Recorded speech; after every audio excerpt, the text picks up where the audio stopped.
जिला ऊना में राज्य वित्त आयोग की पहली बैठक आयोजित की गई। बैठक की अध्यक्षता करने पहुंचे राज्य वित्त आयोग के अध्यक्ष सतपाल सत्ती ने इस दौरान राज्य वित्त आयोग का कार्य, विभिन्न पंचायती राज संस्थाओं और नगर निकायों की आर्थिक स्थिति की समीक्षा की। वहीं हाल ही में संपन्न हुए नगर निगम और नगर पंचायत चुनावों के बाद भारतीय जनता पार्टी को नगर पंचायत चुनावों में मिली बड़ी जीत पर सतपाल सत्ती ने निगम चुनावों के परिणामों को दोनों प्रमुख दलों के पक्ष में आधा आधा जाने की बात कहते हुए धर्मशाला में बीजेपी का मेयर बनने का दावा किया।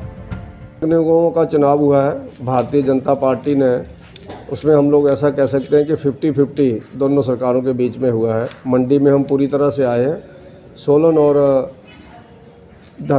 पालमपुर में कांग्रेस पार्टी आई है और धर्मशाला में भारतीय जनता पार्टी के 8 मेंबर आए हैं 17 में से, और 2 व्यक्ति इंडिपेंडेंट हैं।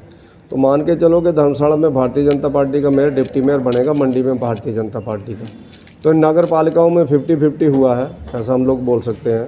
और उसके साथ साथ जितनी नगर पंचायतों के अन्य चुनाव हुए, चाहे नारकंडा का हुआ, चाहे ऊना में अम्ब का हुआ, या इसी तरह से अन्य 2-3 जगहों के ऊपर नगर पंचायतों के चुनाव हुए हैं, उनमें भारतीय जनता पार्टी की मेजोरिटी आई है। रोहड़ू के चढ़गांव में कांग्रेस पार्टी आई है। तो कुल मिलाकर के जो रुझान है वो 50-50 का नगर पालिकाओं का कहा जा सकता है दोनों पार्टियों के लिए।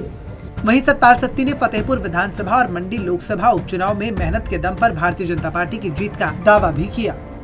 जो मिशन रिपीट है उसके लिए हम लोग मेहनत कर रहे हैं। अभी आगे फतेहपुर एमएलए का चुनाव है और आगे मंडी का उपचुनाव है लोकसभा का, उसको हम लोग जीतेंगे और हम लोग मेहनत करेंगे और 2022 में फिर से भारतीय जनता पार्टी की गवर्नमेंट को लाएंगे। हालांकि बीजेपी नेता नगर पंचायत चुनाव परिणामों के कारण स्वयं को तसल्ली दे रही हैं, लेकिन नगर निगम चुनावों के परिणामों ने ये स्पष्ट कर दिया है कि पार्टी नेतृत्व को मंथन करने पर मजबूर होना होगा। पंजाब केसरी टीवी के लिए ऊना से संदीप खड़वाल की रिपोर्ट।